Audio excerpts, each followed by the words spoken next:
family friend of Brennan since birth, pretty much. We got to see the Blues a few times every year, and all growing up, I remember that was like one of our favorite times during the year when mom would come and be like, "Hey, we're gonna hang out with Brennan and Brady this week," and it was just like, yes, like it's that time of year where we get to go see them like out of the couple times in the year we would do it, and every time we would go over, we'd figure out a way to convince our parents how to spend the night, because we were like, this isn't enough time, we got to figure out a way how to make this last until the morning at least. But then when we got older and when looking at colleges, Brennan went to ACU. He was a couple years ahead of me, and when I was looking at schools, one of the factors on me going to ACU, I was like, I knew Brennan was there, and so I was like, I get to hang out with him more. And man, that was a ton of fun. I got like a year and a half with him there, and man, did I get familiar with the auto parts stores there. And that's kind of what I wanted to talk about in terms of stories. Y'all didn't know he had was it a 65 Mustang? Oh, that was my favorite car in the world, because it came with stories. And so a couple quick of my favorite ones. The first one was, so like I was pretty directionally challenged, but I knew how to get to the auto parts store because I was his personal Uber driver. It'd be like a Saturday, and he'd be working out in the drive or whatever, the curb on his car.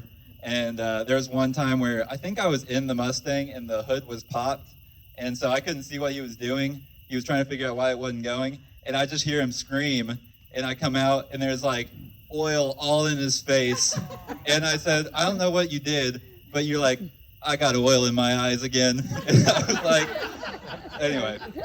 The second one was we were by our campus, and I was at a street light, and I kid you not, I saw him coming down the road with his head out the window, because I think there was like smoke or something coming out the front, and so he's leaned out the window so he can see where he's going.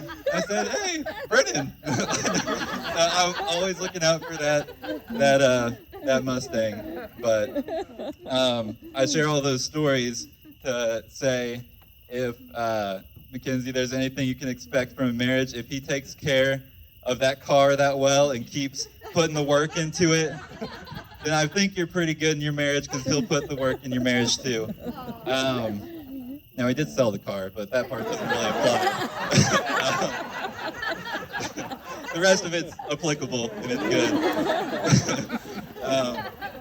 But no, you're in great hands.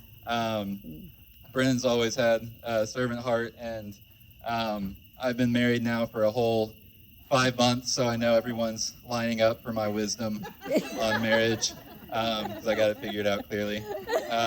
But the one thing I got is just wake up every day and ask how you can serve your spouse better, and if y'all can serve each other better, then I think you're good.